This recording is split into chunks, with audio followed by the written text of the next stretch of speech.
Ever wondered what secrets the walls of the Tower of London could tell if they could speak? This iconic historical site has seen centuries of royal dramas, secrets, and unexpected events. Let's dive into its intriguing past and discover the stories it holds. Our story begins in 1066 with William the Conqueror's triumphant victory at Hastings. This victory marked the beginning of a new era and the birth of a new symbol of power. William, a cunning strategist and visionary, knew the importance of a strong fortress in establishing his rule. Thus, he set his sights on creating a grand edifice right in the heart of London, a structure that would not only serve as a defensive stronghold, but also as a reminder of his authority. Initially, a wooden castle stood on the site, a temporary stronghold, while the grander vision took shape. This wooden fortress, though formidable in its own right, was merely the precursor to something far more impressive. Around the years 1075 to 1079, the wooden structure made way for a more enduring material: stone. The work commenced on a gigantic keep, a great tower, which would later be known as the White Tower. This colossal structure, marked by its white exterior, was to be the beating heart of what would, from the 12th century onwards, be known as the Tower of London. Constructed using part of the massive defensive Roman wall known as London Wall, the White Tower was a marvel of its time. It was a testament to the ingenuity and vision of its founders, and a clear demonstration of the power of the new ruler. This wasn't just a building, it was a symbol, a statement, a declaration of dominance. As the White Tower took shape, its imposing structure looming over the city, it was clear that this was no ordinary fortress. This was a monument, a testament to the conquest, and a stark reminder of the power that now reigned. The Tower of London was not just a building, it was a symbol of authority, a beacon of power, a testament to the might and vision of its founder. And so, the Tower of London was born, a symbol of power and dominance. Over the centuries, it would play many roles, each more surprising than the last, but its birth marked a pivotal moment in history, setting the stage for countless stories to unfold. Beyond its fortress walls, the Tower of London held some unexpected surprises. Imagine, if you will, the year 1204, with King John at the helm. After losing Normandy, he was presented with a rather peculiar consolation prize of 3 crates chock full of wild beasts. With no other suitable place to house them, the Tower of London became the home of this royal menagerie. So, in addition to serving as a fortress and a royal residence, the tower also transformed into a zoo of sorts, housing an array of wild creatures within its stone confines. But the surprises didn't end there. As we move forward to the 13th century, the tower embraced yet another unexpected role. Edward I, keen on keeping a closer eye on the production of coins, decided to move the mint to the tower in 1279. This decision was driven by the need for security, as the mint's workers held the kingdom's wealth in their hands, quite literally. This was such a successful operation that the mint remained at the tower until the late 18th century. These dual roles of the tower, as a home to wild animals and as the heart of the nation's coin production, showcase the versatility of this historic site. It was not just a symbol of royal power and a stronghold against enemies, but also a place that adapted to the needs of the time, whether that meant providing a home for exotic creatures or safeguarding the kingdom's wealth. So the tower, with its imposing architecture and formidable reputation, was more than just a fortress and a royal residence.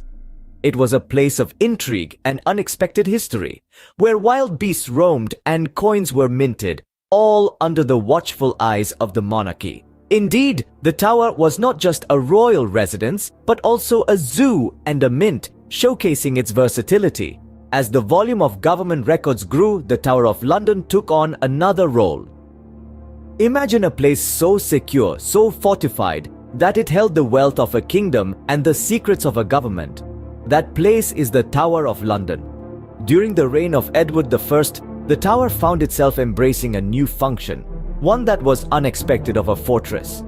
As the monarch's collection of documents expanded, the necessity for a permanent and secure storage space became increasingly apparent. The tower, with its strong walls and vigilant guards, was an ideal location. In those times, the records of government were quite literally the underpinning of the kingdom. They held the laws, the decrees, the treaties, and the maps that guided the governance of the land. They were the chronicle of the nation's history, the ledger of its commerce, and the blueprint of its future. These were not just pieces of parchment or rolls of paper, but the very heartbeat of the realm. The tower, already a symbol of power and authority, became the custodian of these critical documents. It was a fitting role for a fortress that had stood as a testament to the enduring strength of the kingdom. It was a role that the tower embraced with the same dedication it had shown in safeguarding the kingdom's wealth in the royal mint. Yet, the records were not given a purpose-built storage space within the tower. Instead, they competed for room with weapons, gunpowder, prisoners, and even royalty. Imagine the intrigue of a place where royal decrees sat beside swords, where treaties shared space with gunpowder, and where the annals of the kingdom were safeguarded alongside prisoners and royalty. The Tower of London, in its role as the repository of records, became a testament to the kingdom's commitment to preserving its history and its governance. It was not just a fortress or a royal residence, but a place where the past was recorded, the present was managed, and the future was planned. The tower stood as a secure fortress, safeguarding the nation's wealth and its records.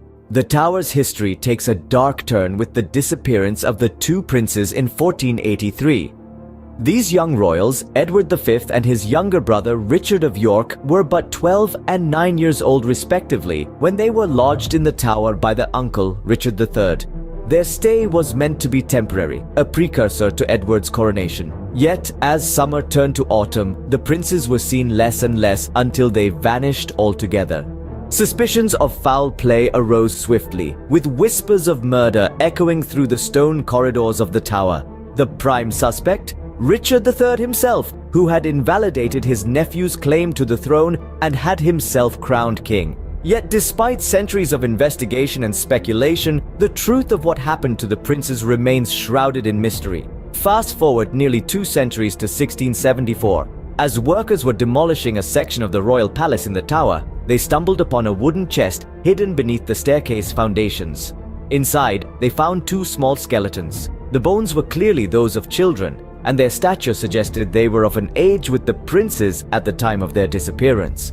Was this the final resting place of the lost princes? The discovery certainly seemed to suggest so. Yet, despite this tantalizing clue, the mystery of the princes' fate persists. Were these indeed the remains of Edward and Richard? If so, who was responsible for their untimely deaths? Was it Richard III, as many believe, or was there another, perhaps even more sinister player in this deadly Game of Thrones? These questions continue to haunt historians and visitors alike. The Tower of London, once a symbol of royal power and authority, is now equally famous as the setting for one of history's most enduring mysteries. The mystery of the princes remains one of the Tower's darkest tales, a chilling chapter in its storied past. As we journeyed through time, we've discovered the multifaceted roles the Tower of London has played. This historic monument, founded by William the Conqueror after his victory at Hastings in 1066, has not just been a mere backdrop, but a lead actor in the theatre of British history. Originally built as a fortress and royal residence, the tower's roles quickly diversified. King John in the early 13th century transformed it into a royal menagerie, housing wild beasts from far-off lands. It was a sight that would have captivated the imaginations of those who saw it, a testament to the exotic and the extraordinary. Not long after, in 1279, Edward I moved the mint to the tower, a strategic decision that demonstrated the need for security in handling the kingdom's wealth. This move was so successful that the mint remained a resident of the tower for nearly 500 years. And let's not forget its role as a repository of records. The tower became the secure vault for government documents, cohabiting with weapons, gunpowder, prisoners, and even royalty. These records, the written history of a nation, found their home in the tower for centuries. But amidst all these roles, the tower also holds a tragic mystery. The disappearance of the 2 princes, their fate speculated but never confirmed, adds a layer of intrigue to the tower's history. The discovery of 2 child-sized skeletons in 1674 only deepened the enigma. So, next time you gaze upon the Tower of London, remember the rich tapestry of history it holds within its walls.